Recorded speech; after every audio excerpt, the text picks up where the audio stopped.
signal here. Who's that message? Good morning. Earlier today, the situation in Iraq is grave and deteriorating.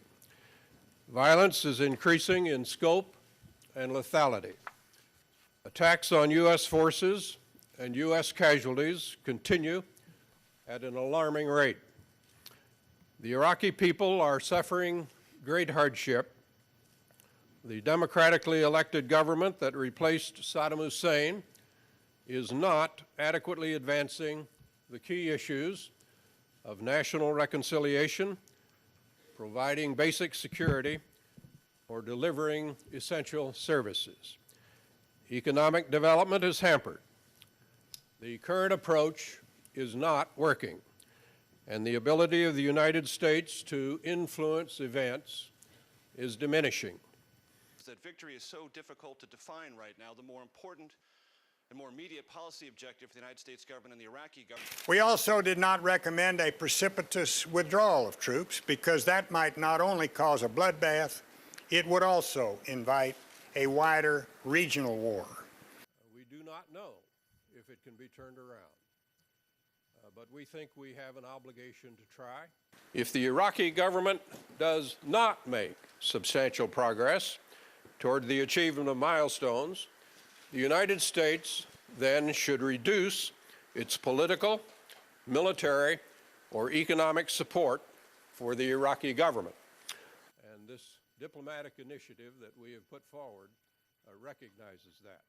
While we do recommend a five-fold increase in U.S. forces training Iraqi troops from, let's say, a high of 4,000 to a high of 20,000, we do not recommend increasing U.S. forces by in excess of 100,000 troops, as some have suggested.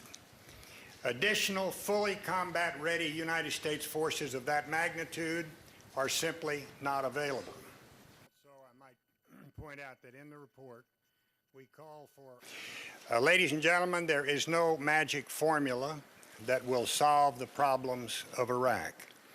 But to give the Iraqi government a chance to succeed, United States policy must be focused more broadly than on military strategy alone or on Iraq alone. It must seek the active and constructive engagement of all governments that have an interest in avoiding chaos in Iraq, including all of Iraq's neighbors. To gain this constructive engagement, the United States should... That support group should include Iraq, of course, but also all of Iraq's neighbors, including Iran and Syria. And so I think what our report says on balance, if you read it, is... We cannot, of course, predict the future. We believe that the situation in Iraq today is very, very serious. We do not know if it can be turned around. But we think we have an obligation to try, and if the recommendations that we have made are effectively implemented, there is at least a chance that you can see established a stable government in Iraq and stability in the region. Struggling in a world of fear, the Iraqis themselves dare not dream. They have been liberated from the nightmare of a tyrannical order, only to face the nightmare of brutal violence. Do you have a CBS, do you guys have an ABC status book? I did sit down with them too. It was a day in Miami, and there was nobody on the plane. It was great. See, so it worked out for you. We were down there. What do you complain?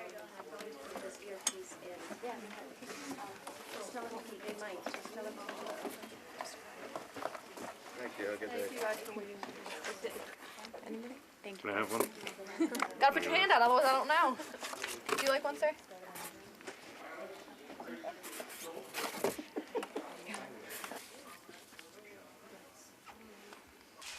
Iraq Study Group report prepared by a distinguished panel of our fellow citizens.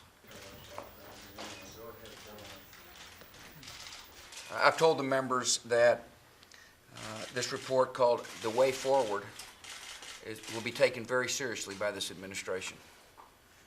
This report gives a very tough assessment of the situation in Iraq. It is a report that brings some really very interesting proposals.